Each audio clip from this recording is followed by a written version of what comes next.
Uundwaji wa tume huu ni kuendana na sheria yetu, sheria ya tume za uchunguzi ya mwaka 2023 sura ya 32.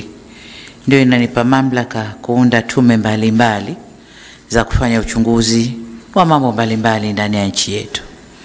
Sasa kwenye hili lililotokea, nikaona kabla kuletewa tume za nje, tuwe na tume yetu wenyewe ndani ifanye kazi, na za nje zikija zitakuja kuzungumza na tume mwenzao ambao tayari walishaanza hiyo kazi. Kwa ufupi kilichotokea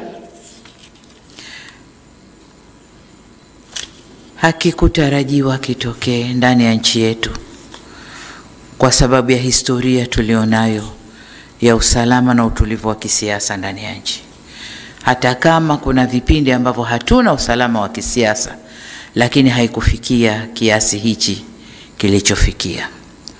Kwa hiyo tume hii itakapokabidhiwa makabrasha kufanyia kazi, watakabidhiwa na hadidu za rejea za kwenda kuziangalia wakati wanafanya kazi yao.